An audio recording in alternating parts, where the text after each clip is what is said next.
questions that are coming up regularly with coaching clients I work with friends, family members. Right now, we're dealing with unprecedented times. I know we've heard this term over and over, but there is so much volatility right now in the United States, a lot of uncertainty. And I wanted to make a video to address how you deal with this uncertainty, especially when it comes to your career. And you may be wondering, well, what is my experience dealing with uncertainty? I would argue we all deal with uncertainty at varying levels. But back in 2009, I actually was unemployed for a full year during the Great Recession. I've talked about this in past videos. As a brief overview, I had finished graduate school and I thought the future was going to be bright. And instead, I remember sitting in my living room, looking at the television and seeing the stock market crash. Sound familiar? During recent times. And I thought, how am I going to pay my student loans? How am I going to pay rent? How am I going to support myself? There was so much fear that I was dealing with at the time. And I actually ended up moving home with my parents. Here they thought, oh, our child has launched. She's gone out into the world. And I was back home. And so during this year, I felt like overwhelmed. I wondered if I would ever get a job. And I wish that someone had shared words of wisdom with me and guidance, which is the point of this video today. I'm essentially sharing with you what I wish I had known back in 2009. Let's jump in. Recommendation number one is to face reality, especially when it comes to your finances. I do recommend right now working with a financial planner or potentially working with a friend or a family member who really excels in the finance department. I think it's important to understand what is the bare minimum that you need to survive, and then how much of a financial runway do you have if, for example, you lost your job? Because what I would say from my experience in working with a fairly large number of coaching clients who have been laid off is, as soon as I ask them that question, like, how much savings do you have to survive? It really helps them feel more grounded in the facts. It helps them understand, are they good for a month or 2 months, potentially 12 months? And if not, what do they need to do to supplement their savings? And so as an example, I've had a number of coaching clients take bridge jobs. I've actually made a video on this topic. A bridge job is a temporary job, a transition job. It's not meant to be forever. I have two examples of coaching clients who have taken bridge jobs. One was an HR professional I worked with last year. He ended up taking a factory job. And he said, I am not too proud to work in a factory. He said it was a really good learning experience, helped him bring in some money while he was in his job search. I also worked with a director of sales, sole income provider for a family of 4. He drove for Uber while he was in his job search. It allowed for flexibility and brought in some money as well. So I think it's really important to know your numbers and be very honest with yourself as to areas where you can cut out excess expenses. Also, depending on your age, where you are in life, you may even consider moving home. I actually recently worked with a coaching client who unfortunately was on her second layoff, and she was not even 30 years old. She decided to move home, and what she found is, not only did moving home help with financial support, but it also helped with emotional support. She said it made such a difference to be around family who loved her regardless if she was employed or not. And good news, this coaching client recently emailed me and she received an offer. I'm thrilled. When we think about finances, the key takeaway here, and one I really want you to remember, is that there's abundance everywhere. I want you to think about all the creative ways that you can bring in money if you find yourself in a scarcity mentality. And I would say, honestly, there's a lot of scarcity right now that we're being bombarded with, whether it's around the stock market crashing, I think it's twice now, fears around a recession, wondering about upcoming layoffs.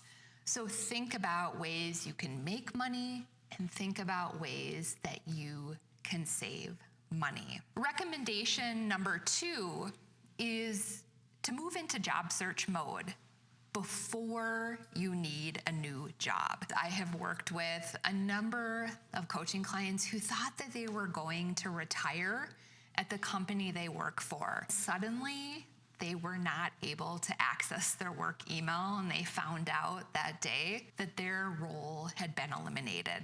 There's been coaching clients who haven't updated their resume in 5, 10. One woman said it had been 20 years since she had updated her resume.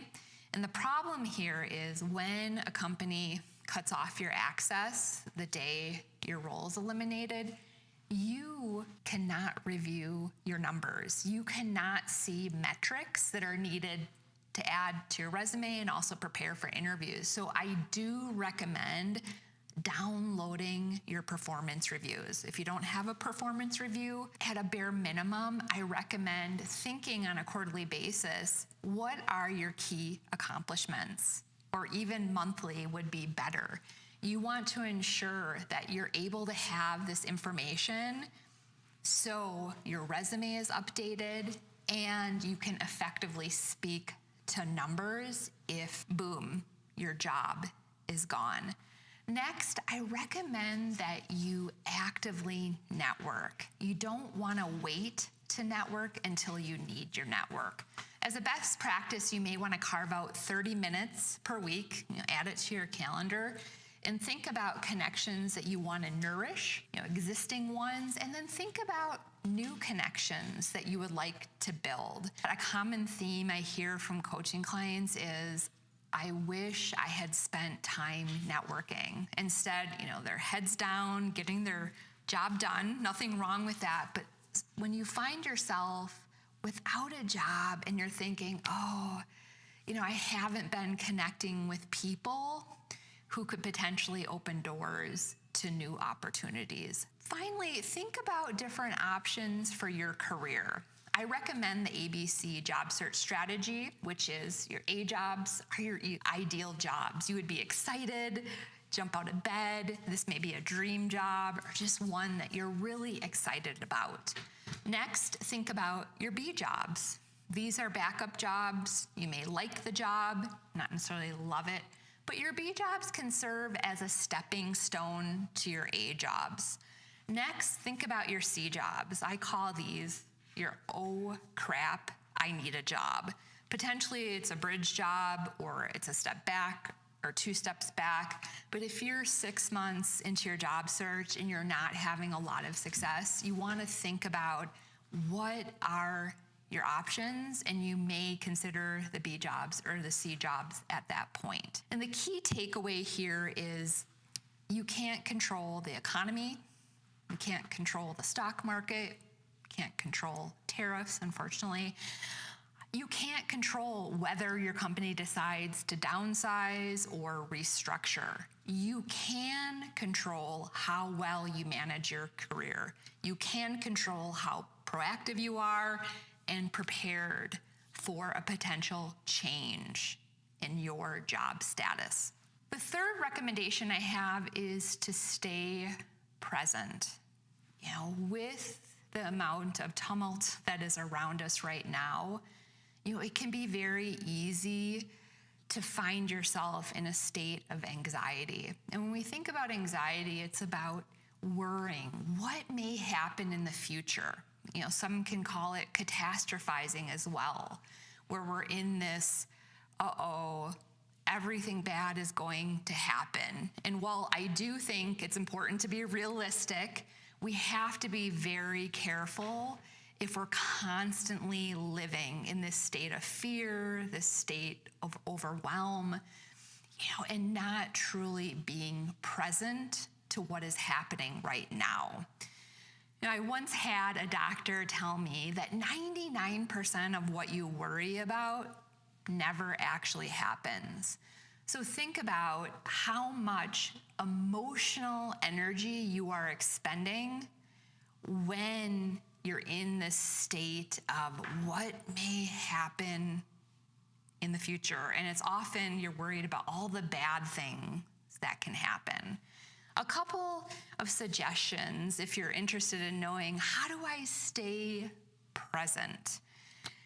I have to encourage you to try meditation. I am biased. I'm an avid meditator. For the past 10 years, I've meditated almost every single day. And what I would have to say, especially right now, meditation has helped me tremendously in maintaining a sense of equanimity.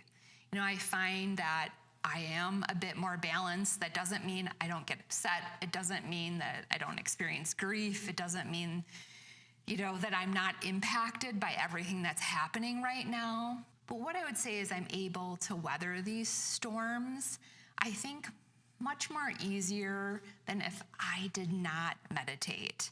And so consider even, 10 or 15 minutes. You can try all the apps that are available, like Headspace, Calm. I have a meditation video on my YouTube channel, wink, wink, try it out. But honestly, I think it's important to have that quiet, eliminate the noise, understand the thought patterns that are reoccurring in your mind. You may not even be aware of them. Next, I recommend that you spend time in nature, because when we're constantly on our computer and our phones, we're doom scrolling, we're being bombarded by fear, by F-bombs, by alternative facts. And I think it can really limit our view of the world and cause us to have a negative view often, and think the worst of people. But when we're in nature, we're reminded of abundance. We're reminded of impermanence. We're just reminded of this vastness that is all around us. And I think in nature, it helps to expand our mindset and bring us more a sense of peace. And then finally, I do recommend as well writing in a gratitude journal. Every day, carve out 5 or 10 minutes. I know most of you watching this are quite busy, but think about, what are you most grateful for in your life? And this helps you be in the present moment instead of, again, catastrophizing, thinking about all the terrible things that are unfolding. And unfortunately, every day there's many of them. But think about, okay, I am grateful for my health. I am grateful to have a job at this moment. I don't know if that will change. I'm grateful for all the support I have from my friends. I'm really grateful for this beautiful life.